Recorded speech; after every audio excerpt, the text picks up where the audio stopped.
My name is Muli Ben Yehuda. I'm the chief scientist of Stratoscale, which builds a hyper-converged OpenStack system. How many of you know what's hyper-convergence? Have heard the term? Excellent. For the rest of you, this will be an educational session, I hope, where I will explain what it means to have a hyper-converged system and what do you need to do to take OpenStack, which we all know and love, and make it into a hyper-converged system. I'll be using the Stratoscale system as an example, but I'm not here to sell you anything. If you'd like us to sell you systems, talk to us at the booth outside. Okay? That's there.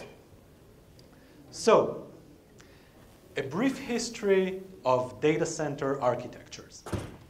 In the beginning, there were servers. Those servers were converged in the sense that they had CPUs for compute and memory. They had NICs for network, and they had, at the time, spinning media disks for storage. But they were standalone to a large extent. They weren't too expensive, at least by today's standard, but they weren't reliable because it was very hard to deal with failures of nodes, and they weren't very performant. This era has now gone by, and the way most data centers are built today is that you have your servers where the workloads run, workloads being virtual machines or containers or whatever you'd like to run. They're connected to a high-speed interconnect. And then there's another interconnect that's used to connect the servers to storage. This obviously is a better performing architecture, and it's far more reliable. A server dies, you just plug in another server, connect to the storage resources, and everything continues working, but it's also pretty expensive. Next come hyper-converged solutions. Because interconnects are so relatively performant today and relatively inexpensive, it becomes possible to have the servers as your central unit and have each server serve running the workloads, virtual machines, containers, etc., but also serve storage, become part of the storage subsystem. So every compute node is also a storage node, and they're all connected by a high-performance, efficient interconnect, such as 10 gigabit Ethernet or InfiniBand, for example.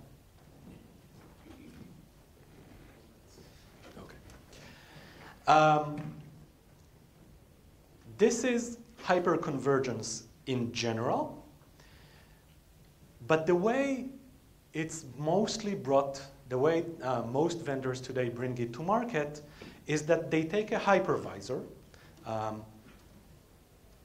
What's your guys' favorite hypervisor? Can I get a show of hands for VMware? Okay. Can I get a show of hands for Hyper-V? Come on, no love for Microsoft? Wrong crowd, I guess. Can I get a show of hands for Zen? Okay, let's see hands up for KVM. Excellent.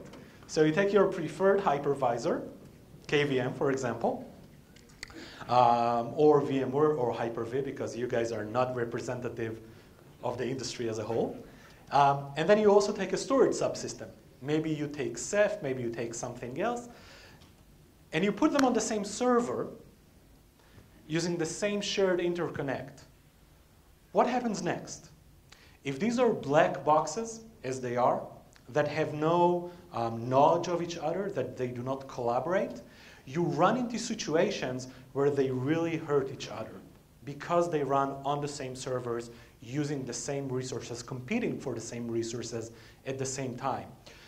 To give a concrete example, consider, for example, some node that's involved in storage recovery because some other node has failed and its disks have now gone away.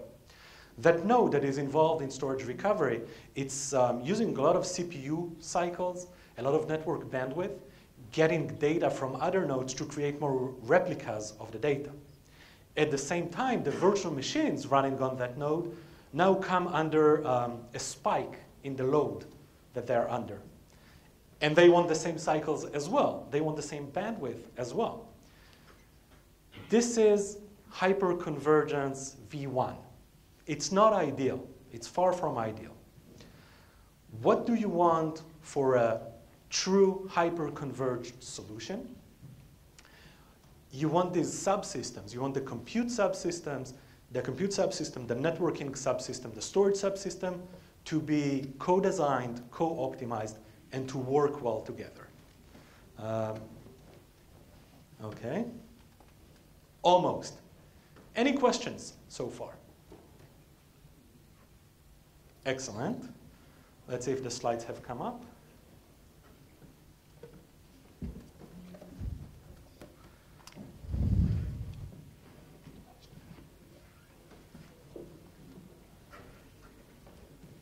Okay, great.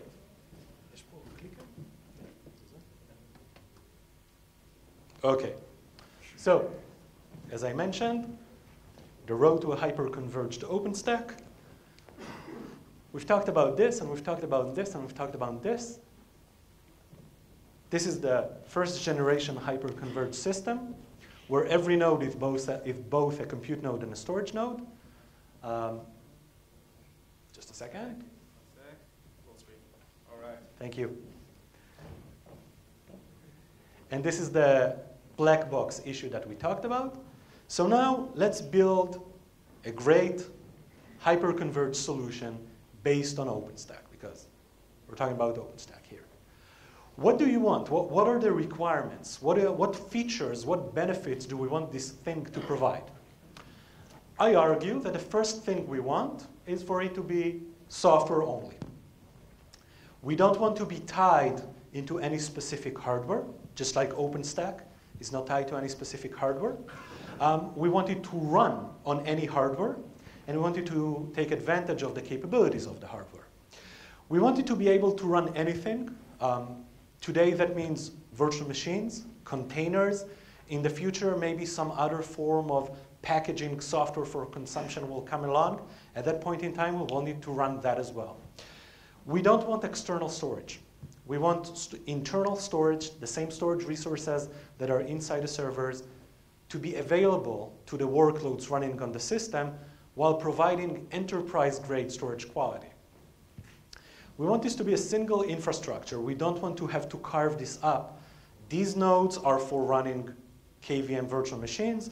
These are for running Docker containers. We want all of the workloads to run on all of the nodes. Of course, we want this to be performant. Now, the thing about performance, I've spent many years making stuff perform well. The thing about performance, it's pretty easy to do if you have an unlimited budget. Throw more money at the problem, up to a very, very high, very far limit, you'll get better performance.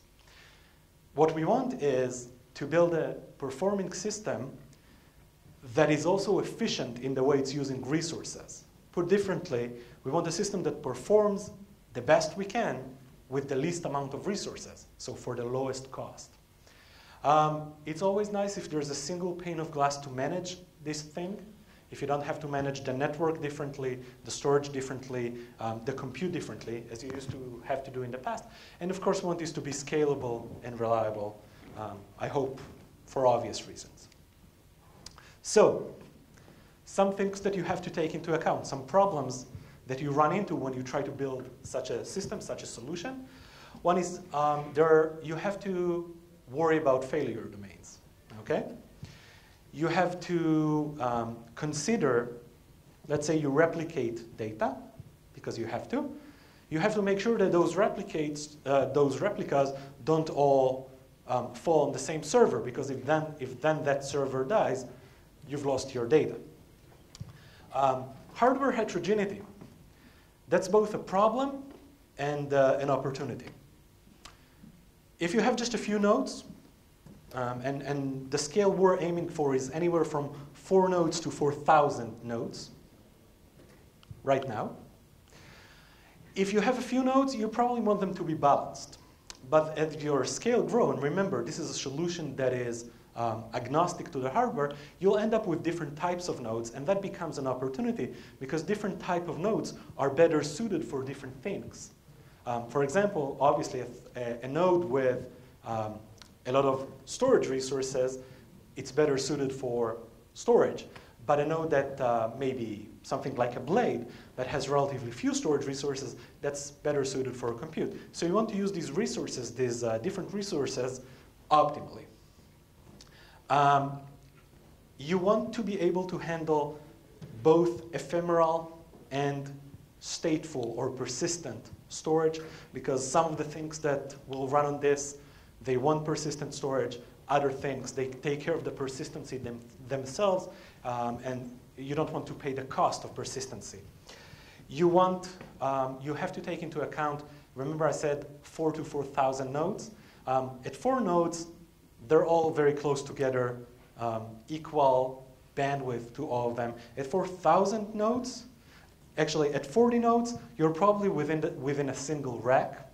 At 400, you're now going across racks with different bandwidth, with a smaller link between the racks. At 4,000, you're probably talking about multiple racks, maybe even multiple data centers. So how do you build such a system? What are the building blocks? Any hyper-converged system has 3 subsystems that have to work in concert together. The compute subsystem, the hypervisor, and the hypervisor management, Nova, for example. A networking subsystem, Neutron, for example. And the storage subsystem, Cinder, Glance, etc.,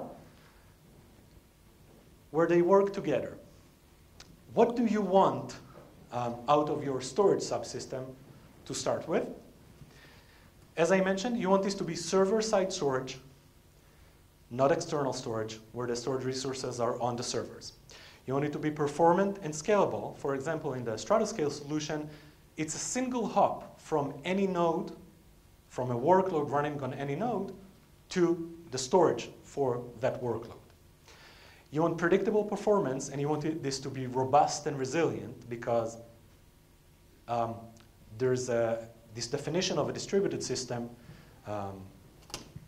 by Butler Lampson or Leslie Lamport, one of them. It's an L guy, where a distributed system is a system where your work is affected by a node that you didn't know existed. Okay? So this is a distributed system. Something will fail. I recently heard a talk by John Wilkes from Google where he said you have to plan for failure first. It doesn't matter failure first. It doesn't matter how fast it is if it's not up. So something will fail, and you have to build your storage accordingly. You should take into account the fact that there are different storage medias, SSDs, hard disk drives. You should do tiering. There should be different layers in the system where maybe the fast tier is used as a cache for the slow tier. This is something very common. And of course, you want the smarts to control the way the system uses resources. You want the fine-grained control of the system so that this subsystem can play nice with the other subsystems. What about the compute? You actually want, to a large extent, the same things. Obviously, you want performance, but you want more than that, predictable performance. For most systems, it's actually better if you can give slightly lower performance, but make it predictable and consistent. You want it to be robust and resilient. You want to be able to run anything, Windows, Linux, containers, etc. You want there to be, remember the efficiency part, where it's not enough to perform well. You also have to perform well with the least amount of resources. One way of doing this is to have SLAs, service level agreements, or SLOs, which are one part of the agreement, service level objectives, where you provide different levels of services to different workloads. Why? Because then you can prioritize the important workloads before the less important workloads. You want the system to be scalable, and as someone mentioned during Eran's talk, there's pretty much only one way to run containers in the cloud today, and that is to run in virtual machines because of the security implications. So you end up predominantly managing virtual machines. Let's talk about the interconnect. Okay? Remember I said fast interconnect, commodity, relatively cheap.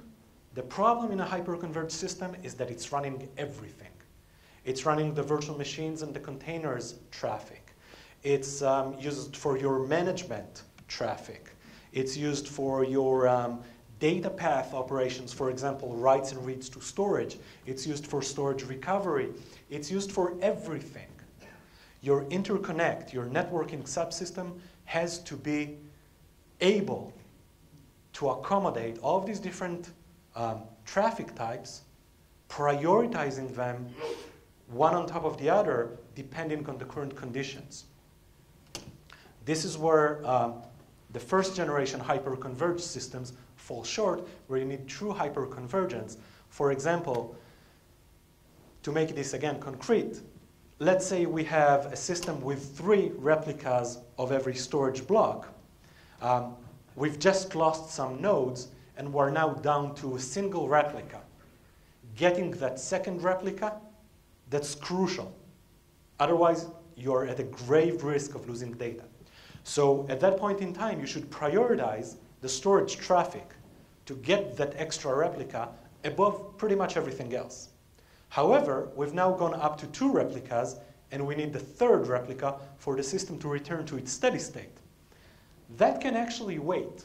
If a high priority virtual machine or container needs the same interconnect bandwidth to handle its load to meet its service level objective, then that should be prioritized over creating the 3rd replica.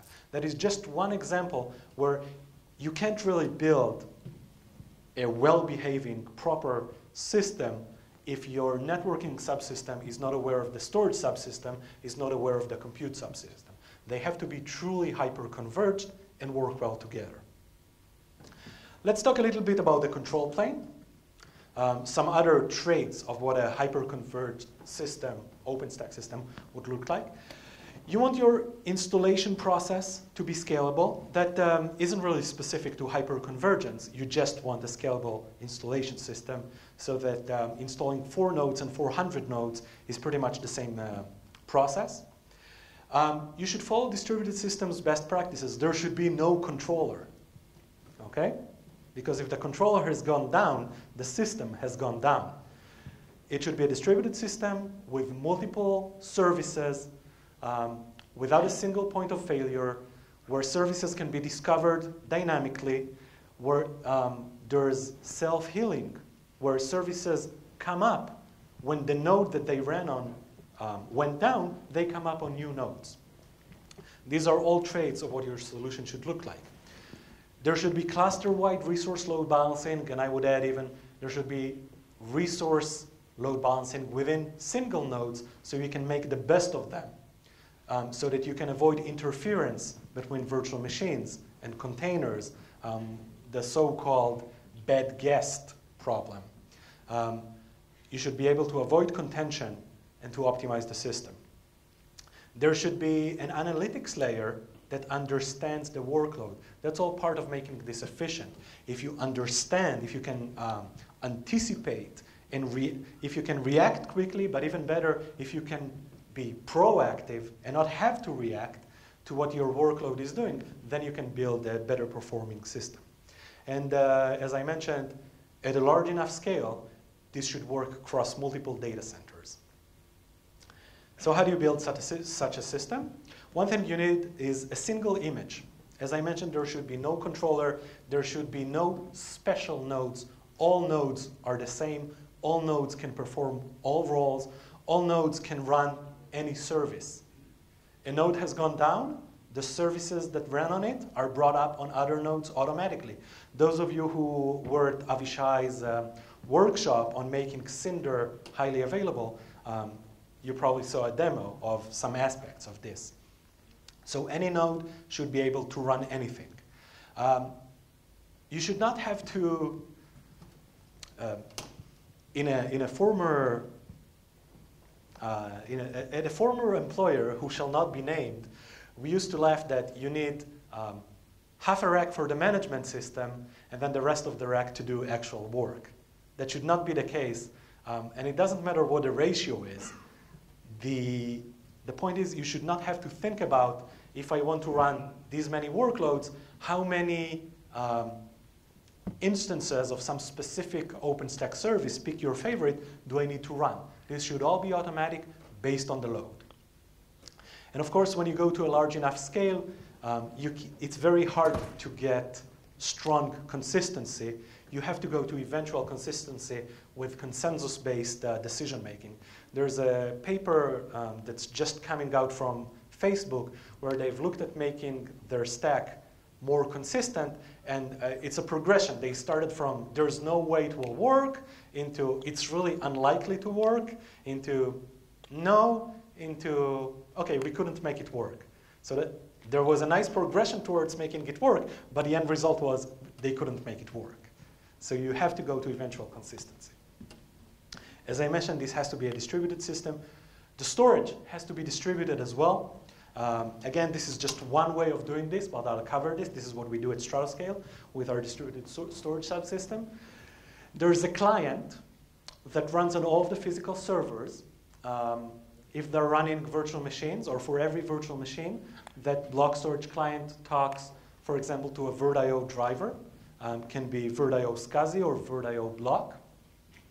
If we're running Docker that's using some host interface, a host block device, the client knows for any data block which server in the cluster, any other server holds copies of that data. So it will go to that server and ask it to talk to the disks and send the data back.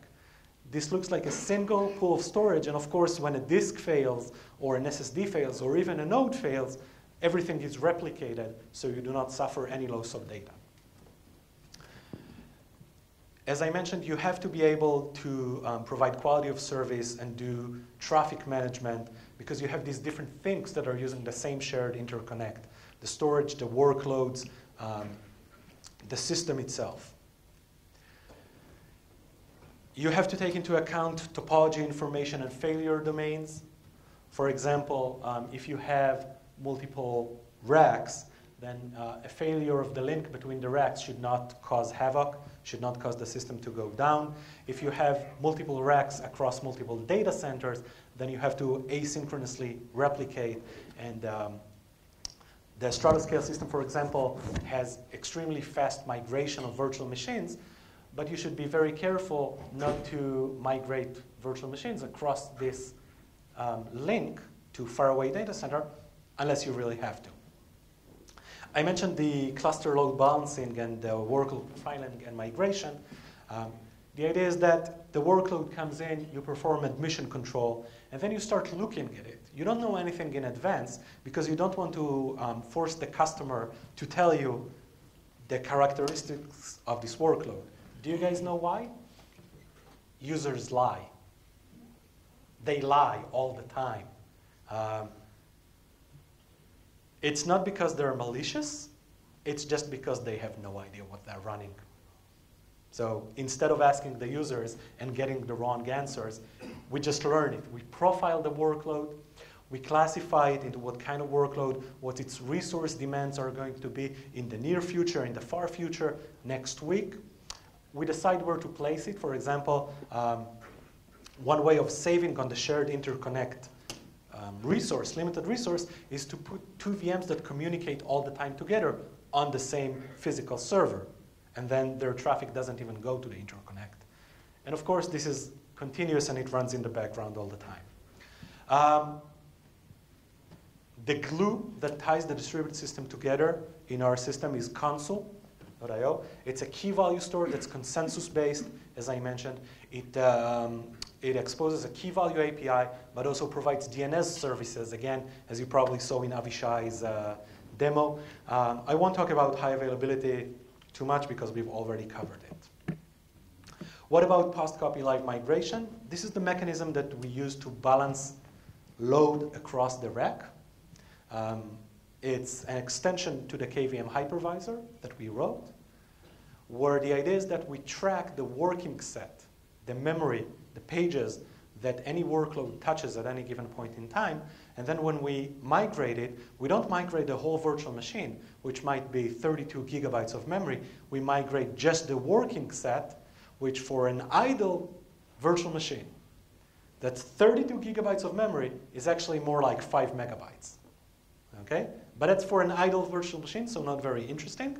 For a busy virtual machine, we've seen cases where the working set was less than 10% of the total amount of memory, sometimes due to user misconfigurations. For example, they run Java processes, JVMs, with a small heap size on a machine that has been provisioned with a lot of memory, and there's just nothing to use that memory. So this is our post-copy live migration. I'll be happy to talk about it more later if anyone's interested. Just to wrap up, because we're out of time, to build a hyper-converged OpenStack-based system, you want something that's software-only, that can run anything, both containers and VMs, that can store anything while providing enterprise-like durability guarantees and resilience. You want this to be a single infrastructure for everything, because that provides the ability to provide better performance and more efficient resource utilization. And it's really nice if you can manage it via a single pane of glass. I'm out of time. I'm happy to take any questions while these folks come in and we prepare for the next talk. Any questions? Yes? Okay. No problem. I'm happy to answer it.